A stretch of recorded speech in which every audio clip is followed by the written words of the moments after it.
Berlin falls to Russians. 70,000 give up. 1 million surrender in Italy and Austria. Denmark is cut off. Hamburg gives up.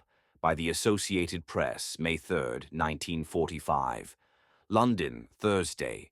Berlin, greatest city of the European continent, fell yesterday afternoon to the Russians as 70,000 German troops laid down their arms in the surrender that Adolf Hitler had said never would come. The Soviet triumph, after 12 days of history's deadliest street fighting, was announced last night by Premier Stalin in an order of the day and in the Soviet communique broadcast from Moscow this morning.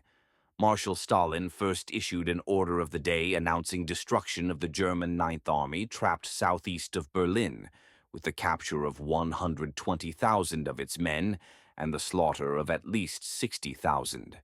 A second order announced the capture of Germany's big Baltic ports of Rostock and Warnemünde in a 44-mile drive by the Second White Russian Army. Then Marshal Stalin proclaimed the fall of Berlin. It capitulated at 3 p.m. Moscow time, and by 9 p.m., 70,000 of its staggering defenders had been rounded up and counted by the Russians. The defense of Berlin cost the Germans 343,000 men killed or captured, according to Soviet casualty figures, the United Press reported. For the conquest of Berlin, his proclamation called for the top Moscow victory salute of 24 salvos from 324 cannon in tribute to the armies that took Berlin, the first White Russian and the first Ukrainian. Those armies, commanded by Marshals Gregory K. Zhukov and Ivan S. Konev, jumped across the Oder River 16 days previously and on April 21st had fought into Berlin. They encircled the sprawling city, which already had been wrecked by American and British bombers, and tore the remains to bits in some of the bitterest big-scale street fighting of all time. Thus fell the once mighty capital, which Marshal Stalin described as the center of German imperialism and the heart of German aggression, and Hitler had proclaimed as the seat of his 1,000-year Reich Empire, the empire that in less than 6 years died as it had been born, in blood and suffering. The greatest city ever to fall in battle, Berlin lay a 341-square-mile monument to the death of millions and to the diseased ambition of one man, Adolf Hitler. How many persons died there will never be known with accuracy. But before the war, that greatest of continental cities had a population of 4,335,000. And only Monday night the Russians announced that the fanatical Nazi defenders were killing many of the civilians with their fire.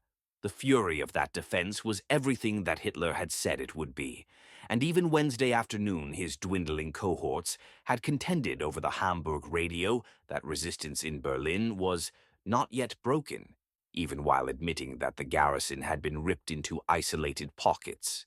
The finale came in the innermost heart of the city, in the government district that had been Hitler's pride, and in the pillboxes and underground fortifications of the once attractive Tiergarten. The Russians announced few details of the last day of the German capital, which by one day missed falling on the traditional Soviet May Day holiday.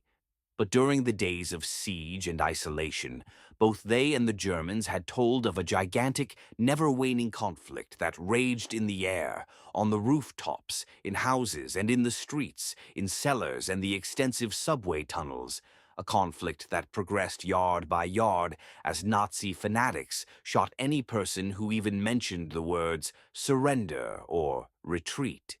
Yet surrender they did at last to Red Army men who had fought across a continent 1,560 miles from the ruins of Stalingrad, since the Nazi tide reached the flood at that Volga city in January 1943.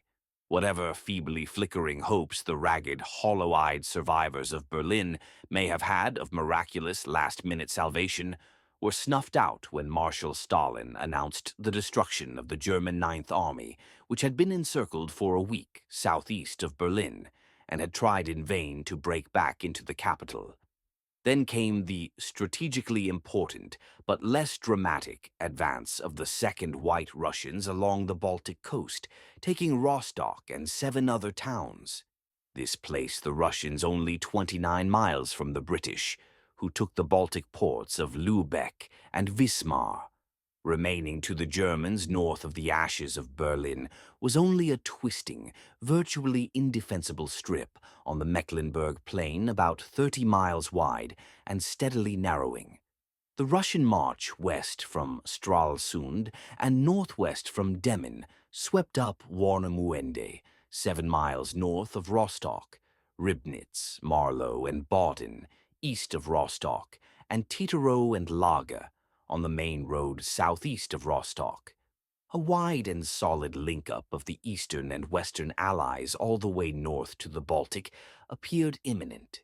Far to the south, other Soviet armies were swinging westward through Czechoslovakia toward Prague in a converging drive toward the Western Allies that would shred yet another developing pocket of Nazi resistance.